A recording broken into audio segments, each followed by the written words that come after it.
ਸਤਿ ਸ੍ਰੀ ਅਕਾਲ ਅਤੇ exam plus education ਵਿੱਚ ਤੁਹਾਡਾ ਸਵਾਗਤ ਹੈ। ਅੱਜ ਆਪਾਂ 15 ਫਰਵਰੀ ਦੇ ਕੁਝ ਬਹੁਤ ਹੀ ਖਾਸ ਕਰੰਟ ਅਫੇਅਰਸ ਦੇ ਇੱਕ ਛੋਟਾ ਜਿਹਾ ਪਰ ਮਜ਼ੇਦਾਰ ਕੁਇਜ਼ ਕਰਾਂਗੇ। ਦੇਖਦੇ ਹਾਂ ਕਿ ਤੁਹਾਡੀ ਤਿਆਰੀ ਕਿੱਥੋਂ ਤੱਕ ਪਹੁੰਚੀ ਹੈ। ਤਾਂ ਫਿਰ ਹੋ ਜਾਓ ਤਿਆਰ, ਚਲੋ ਸ਼ੁਰੂ ਕਰੀਏ। ਕੁਇਜ਼ ਸ਼ੁਰੂ ਕਰਨ ਤੋਂ ਪਹਿਲਾਂ ਅੱਜ ਦਾ ਵਿਚਾਰ, ਕੱਲ ਕਦੇ ਨਹੀਂ ਆਉਂਦਾ।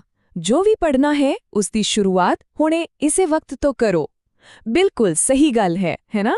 ਤਾਂ ਚਲੋ ਇਸੇ ਸੋਚ ਨਾਲ ਆਪਣੀ ਤਿਆਰੀ ਨੂੰ ਪਰਖਣ ਦੀ ਸ਼ੁਰੂਆਤ ਵੀ ਹੁਣੇ ਹੀ ਕਰਦੇ ਹਾਂ। ਠੀਕ ਹੈ, ਤਾਂ ਨਿਯਮ ਬੜੇ ਸੌਖੇ ਨੇ। ਮੈਂ ਸਵਾਲ ਪੁੱਛਾਂਗਾ, ਤੁਸੀਂ ਆਪਣੇ ਮਨ ਵਿੱਚ ਜਵਾਬ ਸੋਚਣਾ ਹੈ। ਥੋੜਾ ਜਿਹਾ ਟਾਈਮ ਮਿਲੇਗਾ।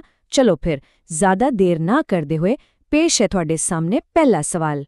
ਚਲੋ ਜੀ, ਪਹਿਲਾ ਸਵਾਲ ਸਿੱਧਾ ਦੇਸ਼ ਦੀ ਸੁਰੱਖਿਆ ਨਾਲ ਜੁੜਿਆ ਹੋਇਆ ਹੈ। ਦੇਖੋ, ਡਿਫੈਂਸ ਐਕੁਇਜ਼ੀਸ਼ਨ ਕਾਉਂਸਲ ਯਾਨੀ ਕਿ ਰੱਖਿਆ ਗ੍ਰਹਿਣ ਪਰਿਸ਼ਦ ਨੇ ਹੁਣੇ 114 ਨਵੇਂ ਰਾਫੇਲ ਜਹਾਜ਼ ਖਰੀਦਣ ਨੂੰ ਹਰੀ ਝੰਡੀ ਦਿੱਤੀ ਹੈ। ਤਾਂ ਸਵਾਲ ਬਸ ਇੰਨਾ ਹੈ ਕਿ ਇਹ ਜਹਾਜ਼ ਆਪਾਂ ਕਿਹੜੇ ਦੇਸ਼ ਤੋਂ ਲੈ ਰਹੇ ਹਾਂ? ਅਤੇ ਜਵਾਬ ਹੈ ਫਰਾਂਸ। ਜੇਕਰ ਤੁਹਾਡਾ ਜਵਾਬ ਇਹੀ ਸੀ ਤਾਂ ਬਹੁਤ ਵਧੀਆ। ਇਹ ਡੀਲ ਸਿਰਫ ਜਹਾਜ਼ ਖਰੀਦਣ ਬਾਰੇ ਨਹੀਂ ਹੈ, ਇਹ ਭਾਰਤ ਤੇ ਫਰਾਂਸ ਦੇ ਰਿਸ਼ਤਿਆਂ ਨੂੰ ਹੋਰ ਵੀ ਪੱਕਾ ਕਰਦੀ ਹੈ ਤੇ ਆਪਣੀ 에ਅਰਫੋਰਸ ਦੀ ਤਾਕਤ ਤਾਂ ਵਧੇਗੀ ਹੀ ਵਧੇਗੀ। ਅਗਲਾ ਸਵਾਲ ਬੈਂਕਿੰਗ ਨਾਲ ਜੁੜਿਆ ਹੈ, ਖਾਸ ਕਰਕੇ ਆਰਬੀਆਈ ਦੇ ਨਵੇਂ ਨਿਯਮਾਂ ਨਾਲ। ਦੇਖੋ, ਕਈ ਵਾਰ ਲੋਨ ਰਿਕਵਰੀ ਏਜੰਟ ਕਿਸੇ ਵੀ ਵੇਲੇ ਫੋਨ ਕਰਕੇ ਤੰਗ ਕਰਦੇ ਨੇ, ਤਾਂ ਆਰਬੀਆਈ ਨੇ ਹੁਣ ਇੱਕ ਸਮਾਂ ਤੈਅ ਕਰ ਦਿੱਤਾ ਹੈ। ਸਵਾਲ ਇਹ ਹੈ ਕਿ ਉਹ ਹੁਣ ਗਾਹਕਾਂ ਨੂੰ ਸਿਰਫ ਕਿਸ ਸਮੇਂ ਦੇ ਵਿਚਕਾਰ ਹੀ ਫੋਨ ਕਰ ਸਕਦੇ ਨੇ? ਬਿਲਕੁਲ ਸਹੀ ਜਵਾਬ ਹੈ ਸਵੇਰੇ 8 ਵਜੇ ਤੋਂ ਲੈ ਕੇ ਸ਼ਾਮ ਦੇ 7 ਵਜੇ ਤੱਕ। ਇਸ ਤੋਂ ਪਹਿਲਾਂ ਜਾਂ ਬਾਅਦ ਵਿੱਚ ਕੋਈ ਫੋਨ ਨਹੀਂ। ਇਹ ਆਮ ਆਦਮੀ ਲਈ ਬਹੁਤ ਵੱਡੀ ਰਾਹਤ ਵਾਲੀ ਗੱਲ ਹੈ ਨਾ? ਚਲੋ ਹੁਣ ਥੋੜਾ ਪੋਲਿਟੀ ਵੱਲ ਚੱਲਦੇ ਹਾਂ। ਸੰਵਿਧਾਨ ਦਾ ਇੱਕ ਬਹੁਤ ਹੀ ਮਹੱਤਵਪੂਰਨ ਸਵਾਲ, ਆਰਟੀਕਲ 352 ਜੋ ਐਮਰਜੈਂਸੀ ਨਾਲ ਸੰਬੰਧਿਤ ਹੈ, ਉਸ ਵਿੱਚ ਪਹਿਲਾ ਇੱਕ ਸ਼ਬਦ ਹੁੰਦਾ ਸੀ ਆਂਤਰਿਕ ਗੜਬੜ। ਇਸ ਨੂੰ ਬਾਅਦ ਵਿੱਚ ਬਦਲ ਕੇ ਹਥਿਆਰਬੰਦ ਬਗਾਵਤ ਕਰ ਦਿੱਤਾ ਗਿਆ। ਤਾਂ ਕਿਹੜੀ ਸੰਵਿਧਾਨਿਕ ਸੋਧ ਸੀ ਉਹ? ਅਤੇ ਸਹੀ ਜਵਾਬ ਹੈ 44ਵੀਂ ਸੋਧ, ਜੋ 1978 ਵਿੱਚ ਹੋਈ ਸੀ। ਇਹ ਬਦਲਾਅ ਬਹੁਤ ਜ਼ਰੂਰੀ ਸੀ ਤਾਂ ਕਿ ਆਂਤਰਿਕ ਗੜਬੜ ਦੇ ਨਾਂ ਤੇ ਐਮਰਜੈਂਸੀ ਦੀਆਂ ਸ਼ਕਤੀਆਂ ਦੀ ਗਲਤ ਵਰਤੋਂ ਨਾ ਹੋ ਸਕੇ। ਅੱਛਾ, ਹੁਣ ਇੱਕ ਦਿਲਚਸਪ ਸਵਾਲ, ਸਰਕਾਰੀ ਇਮਾਰਤਾਂ ਦੇ ਨਾਂ ਬਦਲੇ ਗਏ ਨੇ। ਇੱਕ ਨਵਾਂ ਨਾਂ ਸਾਹਮਣੇ ਆਇਆ ਹੈ, ਸੇਵਾ ਤੀਰਥ। ਕੀ ਦੱਸ ਸਕਦੇ ਹੋ ਕਿ ਇਹ ਕਿਸ ਸਰਕਾਰੀ ਦਫ਼ਤਰ ਜਾਂ ਕੰਪਲੈਕਸ ਦਾ ਨਵਾਂ ਨਾਂ ਹੈ? ਇਹ ਨਾਂ ਰੱਖਿਆ ਗਿਆ ਹੈ ਪ੍ਰਧਾਨ ਮੰਤਰੀ ਦਫ਼ਤਰ ਯਾਨੀ ਕਿ ਪੀਐਮਓ ਦਾ। ਪਰ ਕਹਾਣੀ ਇੱਥੇ ਖਤਮ ਨਹੀਂ ਹੁੰਦੀ।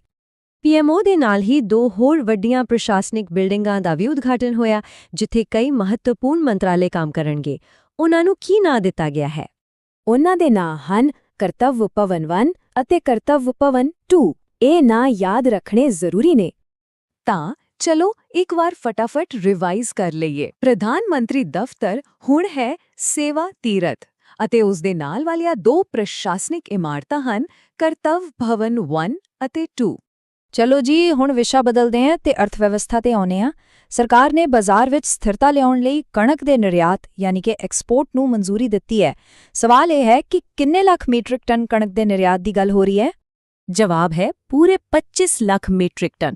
ਇਹ ਇੱਕ ਬਹੁਤ ਵੱਡਾ ਅੰਕੜਾ ਹੈ ਅਤੇ ਇਸ ਫੈਸਲੇ ਦਾ ਮਕਸਦ ਹੈ ਕਿ ਕਿਸਾਨਾਂ ਨੂੰ ਉਹਨਾਂ ਦੀ ਫਸਲ ਦਾ ਸਹੀ ਮੁੱਲ ਮਿਲੇ ਅਤੇ ਮਾਰਕੀਟ ਵੀ ਸਥਿਰ ਰਹੇ।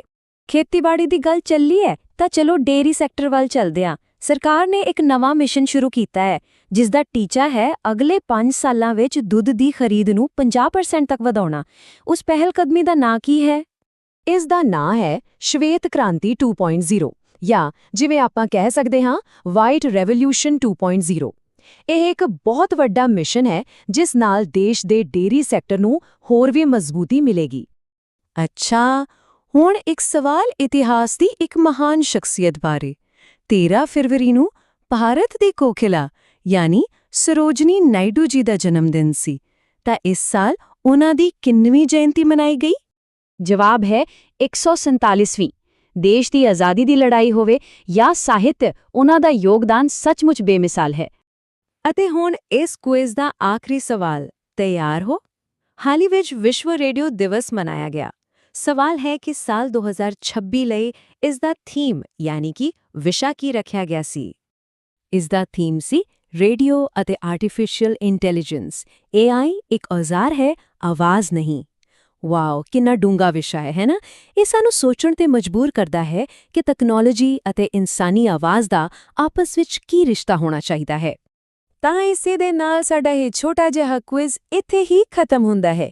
ਕਿਵੇਂ ਰਿਹਾ ਤੁਹਾਡਾ ਸਕੋਰ? ਉਮੀਦ ਹੈ ਕਿ ਸਾਰੇ ਜਵਾਬ ਸਹੀ ਹੋਣਗੇ, ਤੇ ਜੇ ਕੋਈ ਗਲਤ ਵੀ ਹੋਇਆ ਤਾਂ ਕੋਈ ਗੱਲ ਨਹੀਂ, ਕੁਝ ਨਵਾਂ ਸਿੱਖਣ ਨੂੰ ਤਾਂ ਮਿਲਿਆ ਹੀ ਹੋਵੇਗਾ। ਜਾਣ ਤੋਂ ਪਹਿਲਾਂ ਇੱਕ ਨਜ਼ਰ ਅੱਜ ਦੇ ਸਭ ਤੋਂ ਜ਼ਰੂਰੀ ਪੁਆਇੰਟਸ ਤੇ ਮਾਰਦੇ ਹਾਂ। ਪਹਿਲਾ, ਰਾਫੇਲ ਜਹਾਜ਼ ਆ ਰਹੇ ਨੇ ਫਰਾਂਸ ਤੋਂ।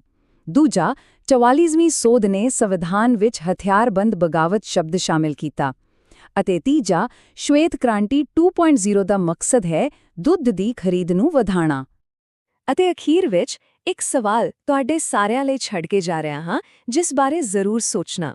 ਜਿਵੇਂ ਕਿ ਅਸੀਂ ਦੇਖ ਰਹੇ ਹਾਂ, AI ਇੱਕ ਬਹੁਤ ਵੱਡੀ ਤਾਕਤ ਬਣ ਰਿਹਾ ਹੈ, ਤਾਂ ਅਸੀਂ ਇਹ ਕਿਵੇਂ ਯਕੀਨੀ ਬਣਾਈਏ ਕਿ ਇਹ ਇਨਸਾਨੀ ਆਵਾਜ਼ ਨੂੰ ਖਤਮ ਕਰਨ ਦੀ ਬਜਾਏ ਉਸ ਨੂੰ ਹੋਰ ਉੱਚਾ ਚੁੱਕਣ ਵਿੱਚ ਮਦਦ ਕਰੇ? ਇਸ ਸਵਾਲ ਦੇ ਨਾਲ ਹੀ ਮੈਂ ਇਜਾਜ਼ਤ ਲੈਂਦਾ ਹਾਂ। ਅਗਲੀ ਵਾਰ ਫਿਰ ਮਿਲਾਂਗੇ। ਧੰਨਵਾਦ।